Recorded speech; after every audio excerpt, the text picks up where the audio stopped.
Assalamualaikum warahmatullahi wabarakatuh. Kembali lagi di AF19 Channel. Kali ini kita akan membahas soal dan pembahasan kompetensi teknis bahasa Indonesia. Yuk simak pembahasannya. Soal yang pertama, beberapa pohon tanaman di halaman rumah tidak mau berbunga seperti tanaman sejenisnya yang lain. Tanaman tersebut tiap hari disiram dan tak terlewatkan diberi pupuk. Apa sebabnya? Ternyata tanaman tidak mendapat sinar matahari karena terhalang oleh pohon kayu besar yang ditanam di pinggir jalan. Soalnya, gagasan utama dari paragraf di atas adalah apakah yang A, beberapa pohon tanaman halaman rumah tidak mau berbunga seperti tanaman sejenisnya yang lain. Yang B, beberapa pohon tanaman tidak mau berbunga. Yang C, tanaman tersebut tiap hari disiram dan tak terlewatkan diberi pupuk. Yang D, tanaman tidak mendapatkan sinar matahari. Yang E, tanaman terhalang oleh kayu besar. Yang manakah jawabannya? Nah, benar yang B. Mengapa yang B? Nah, kalimat utama itu berupa kalimat lengkap yang dapat berdiri sendiri. Jika kalimat tersebut dihilangkan, maka paragraf tersebut menjadi tidak mempunyai makna atau isu yang benar. Yang B ini gagasan utama. Gagasan utama yaitu membuat kata-kata kunci yang menjadi dasar pembentukan kalimat utama suatu paragraf. Lanjut ke soal nomor berikutnya. Bangsa Indonesia masih perlu berjuang terus dalam mengatasi masalah kependudukan. Salah satu fokus perhatian yang layak diketahui masyarakat adalah mengenai tanggungan beban negara karena banyaknya generasi muda dan meningkatnya penduduk usia lanjut. Ketika proklamasi kemerdekaan Republik Indonesia dikumandangkan 17 Agustus 1945 oleh Soekarno-Hatta, jumlah penduduk negara kita sekitar 70 juta jiwa, sedangkan hasil sensus penduduk tahun 1961 berjumlah 97 juta jiwa. Sejak kemerdekaan hingga kini penduduk Indonesia telah berkembang hampir 3 kali lipat, yakni 203.045 juta jiwa. Kita disuruh mencari ide pokok paragraf pada artikel tersebut. Nah, apakah yang A, beban negara terhadap beban penduduk? Apakah yang B, meningkatnya penduduk usia lanjut di Indonesia? Apakah yang C, meningkatnya jumlah generasi muda setelah merdeka? Apakah yang D, perlu berjuang dalam mengatasi kependudukan? Apakah yang E, perhatian terhadap masyarakat bangsa Indonesia? Yang manakah jawabannya? Nah, benar yang D, perlu berjuang dalam mengatasi kependudukan. Mengapa? Karena ide pokok itu merupakan gagasan utama. Gagasan utama itu sendiri adalah memuat kata-kata kunci yang menjadi dasar pembentukan kalimat utama suatu paragraf. Lanjut ke soal nomor berikutnya. Bangsa Indonesia masih perlu berjuang terus dalam mengatasi masalah kependudukan. Salah satu fokus perhatian yang layak diketahui masyarakat adalah mengenai tanggungan beban negara karena banyaknya generasi muda dan meningkatnya penduduk usia lanjut. Ketika proklamasi kemerdekaan Republik Indonesia dikumandangkan pada 17 Agustus 1945 oleh Soekarno-Hatta, jumlah penduduk negara kita sekitar 70 juta jiwa, sedangkan hasil sensus penduduk tahun 1961 berjumlah 97 juta jiwa. Sejak kemerdekaan hingga kini, penduduk Indonesia telah berkembang hampir 3 kali lipat, yakni 203.045 juta jiwa. Nah, artikel ini sama dengan nomor 2 tadi ya.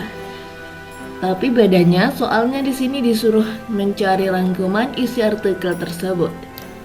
Apakah yang A, penduduk Indonesia berjumlah 203.045 juta, terdiri atas generasi muda dan penduduk usia lanjut? Apakah yang B, Indonesia diproklamasikan pada tanggal 17 Agustus 1945?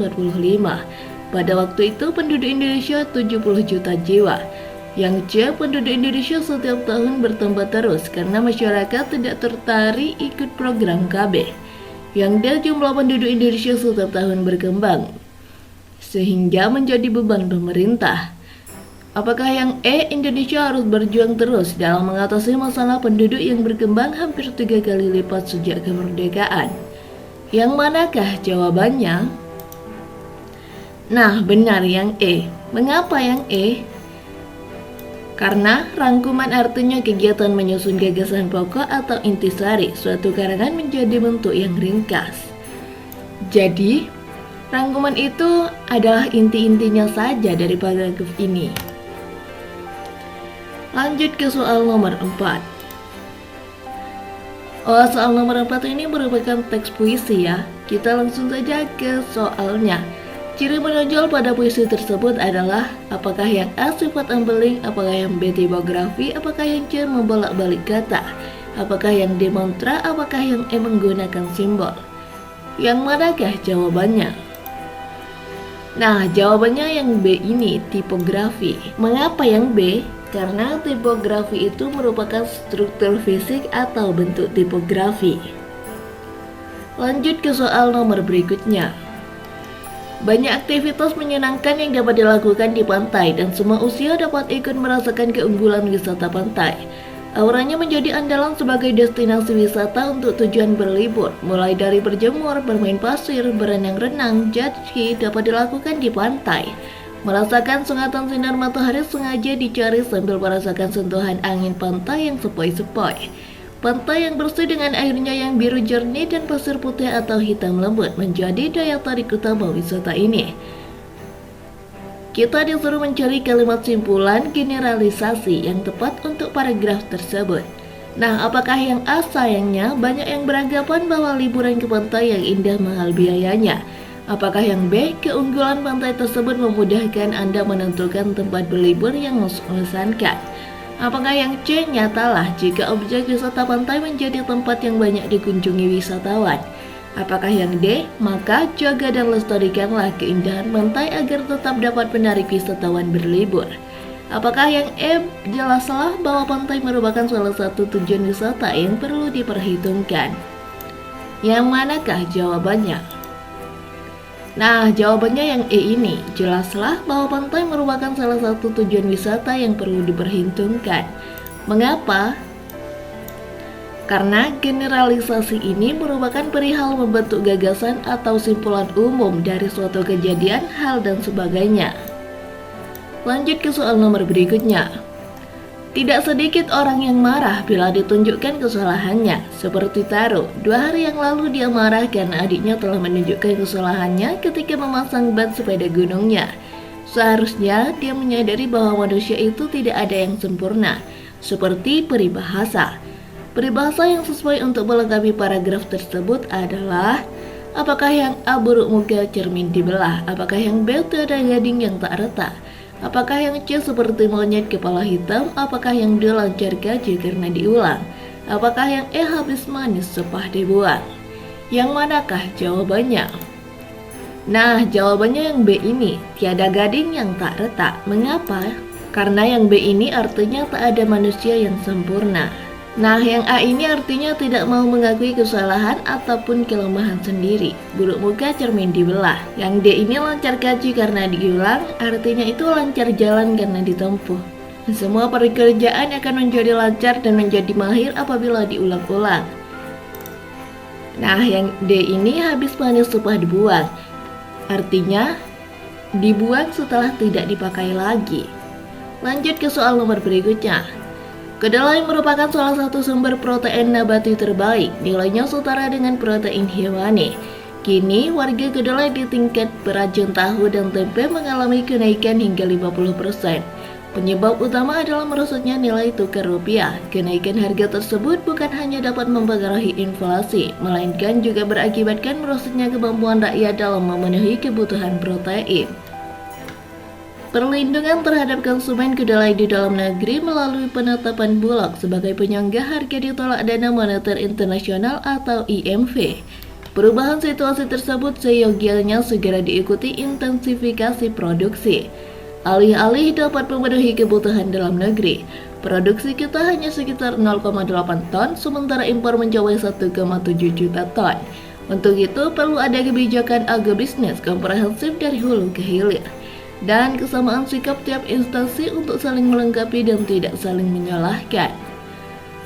Opini penulis tajuk adalah, apakah yang A kedelai merupakan sumber protein yang setara dengan protein hewani? Apakah yang B, rakyat tidak akan mampu memenuhi kebutuhan protein nabati yang berasal dari tempe? Apakah yang C, kenaikan harga kedelai hendaknya segera dapat ditemukan solusinya? Apakah yang D, pemerintah harus segera menurunkan harga kedelai terutama di tingkat pengrajin tahu? Apakah yang E, pemerintah perlu mengeluarkan kebijakan agrobisnis komprehensif dari hulu ke hilir? Yang manakah jawabannya? Nah, jawabannya yang E ini, pemerintah perlu mengeluarkan kebijakan agrobisnis komprehensif dari hulu ke hilir. Mengapa yang E? Karena opini ini merupakan pendapat yang merupakan pandangan maupun anggapan seseorang terhadap sesuatu peristiwa atau permasalahan tertentu. Setiap opini penulis dapat dilihat melalui solusi yang ditawarkan.